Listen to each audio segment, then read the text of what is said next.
Do you remember not that long ago where a bunch of gamers basically got together to sue Microsoft because they're trying to purchase Activision Blizzard? Well, apparently we have an update on that as Microsoft tries to hurry that along because they're also going to court with the FTC.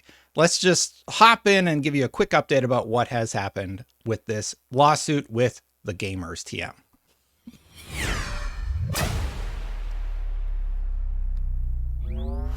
So the long and the short of it is Microsoft is trying to hurry it up, and basically they've asked the judge for a stay and then an expedited request for that stay request. According to the chart, Microsoft had a deadline today, this was Wednesday, January 11th, to answer or otherwise respond to what is styled as a gamer's lawsuit, but actually just a lawyer's lawsuit in the Northern District of California. Microsoft just made its responsive filing, and it's a motion to stay the case. This is from Foss Patents. I don't know who Foss Patents is, but he's been covering this case. This is the language of the proposed order. Defendant Microsoft moved to stay all proceedings in this case, pending the completion of any regulatory proceedings that would prevent Microsoft and Activision Blizzard King from closing their proposed transaction. Basically, what they're trying to do is they're trying to say, look, we have stuff going on with the EU, the UK CMA. We have stuff going on with the FTC right now. We want to hold this case until all of that's done so that we can revisit once that closes, right? And then we can talk about any sort of laws we may or may not be breaking according to the suit. They continue on. After considering the briefs, the arguments of counsel, and the evidence of the record, the court grants defendant's motion to stay and stays the case pending further action from this court. Defendant shall provide timely updates regarding any material developments in the regulatory proceedings that would affect the timing of closing the transaction. And you can see the original, like here's the requested relief. Microsoft has requested the court exercise its discretion to stay all proceedings in this case. And then they ask for an expedited decision on their motion to stay because they have other stuff that they need to be worrying about right now, not this gamer's lawsuit, which honestly is basically going to get wiped out and be a big waste of the lawyer's time if the EU, the CMA, and the FTC and everybody just say, okay, well, here are the consent decrees that we want you to make, and that's all wrapped up nicely with a bow. Like if you don't win in the FTC case, the chances of this case winning anything, I think, is fairly low. The motion points to pending reviews in such as he's lining out here, such jurisdictions as the EU and the UK, with the UK deadline April 26, 2023 alone, ensuring that the deal cannot close until at least that date. Microsoft argues that as a result, there is no basis for the preliminary injunction the class action lawyers are seeking. The case is not formally a class action, but the firms that brought it are primarily in the class action business. Shortly after the motion to stay, Microsoft filed a motion to expedite that motion. And basically, by granting the motion for expedited briefing, Judge Corley can adjudicate the motion to stay before Microsoft would have to defend itself on two fronts, basically being the FTC in-house case and the private action in North District of California. So my read on this is a pretty normal strategy for this law group. You know, they see that the FTC is sued and that they know they're tied up with all this other legal stuff related to this specific case. So they're like, well, let's get our lawsuit in the ring, so to speak, so that Microsoft has a little bit of a distraction to focus on and doesn't, you know, maybe they agree to give us a bunch of money or something like that. Obviously, these lawyers know what they're doing. They are class action lawyers, and they were probably trying to get some sort of class action lawsuit. But there's a few more points that the author makes. Before we get to it, if you've watched this far and you're not subscribed yet, please consider hitting that subscribe button, hitting that bell. We're so close to 100,000 subscribers. We're very near to 95,000. So half of you are not subscribed. Again, my videos on average do about 20,000 views. So all of you who aren't subscribed right now, we would hit the goal today of 100,000. Thank you so much for watching. Getting back to the story.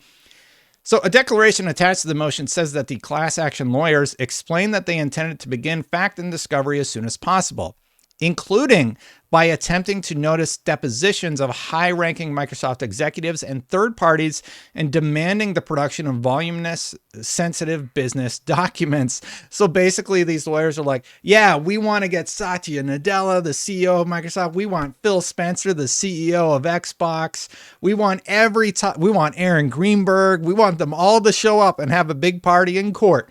And They're just doing that, I would imagine, to try and tie up the legal system a little bit longer. And everybody's just like, no, dude, like, we're not going to do that. Even in the article, it says those high-ranking Microsoft executives were not named, and U.S. courts don't easily grant so-called apex C-level executive depositions. But just based on what I've seen in somewhat similar cases, I believe the class action lawyers would, at a minimum, have sought to depose Microsoft Gaming / Xbox CEO Phil Spencer and possibly even Satya Nadella. And what are the courts going to do? Like, everybody who sues Microsoft gets to depose Satya Nadella? No. Like, that's just a waste of... As a citizen, like, that's a waste of his time. That's a waste of Microsoft's time. That's a waste of the court's time. And every time you just want to get the top dog, that's probably not necessary. The lawyers can just come and talk about the case and present on his behalf. I think it's a little bit ridiculous, but that's their strategy, right? Their strategy is to tie it up. And remember, if you watch the original video where I talked about this case, I actually think the gamers make some of the best points about how this could be anti-competitive within the market relating to jobs. And the FTC didn't even mention that. I think the FTC's case it had a worse initial outline than this one did, even though the FTC is now talking to NVIDIA and Google, which I've covered on the channel. And now here we are with this gamer case that actually has a few smarter points, and it's being stayed until after the deal closes, which is smart. Because if the deal closes and it's all good, I think they got nothing. I believe the class action lawyers who, according to today's filings, told Microsoft they would oppose both the motion to stay and the motion for expedited briefing, would have to file their opposition in a matter of days, Friday, so like yesterday or Monday. Whether a hearing would actually be necessary is doubtful. I think Judge Corley would simply resolve the motion on the papers during the course of next week. So this person is saying, I think this case is going to be done, basically. And he goes a step further and says, I actually think that this judge isn't going to be as kind to these lawyers as they might think.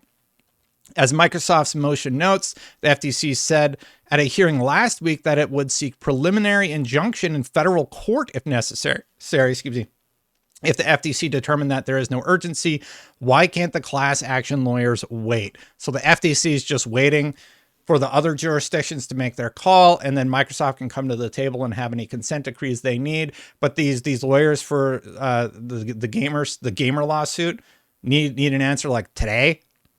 No, I don't think the judge is going to grant it. And a private lawsuit is still pending. They're talking about the Qualcomm suit in the Northern District of California through the same Judge Corley, dismissed parts of it last week and indicated between the lines that the remnants of the case were facing an uphill battle. So this judge isn't messing around. This judge probably feels like this is a bit of a waste of time. And he's got the number of these lawyers. He knows what they're after, and it's a little bit of a nonsense case. I am going to be curious, though, to see what the resolution is. Is there some sort of settlement that's agreed to?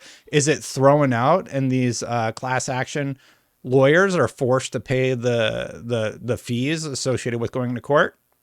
Time is going to tell.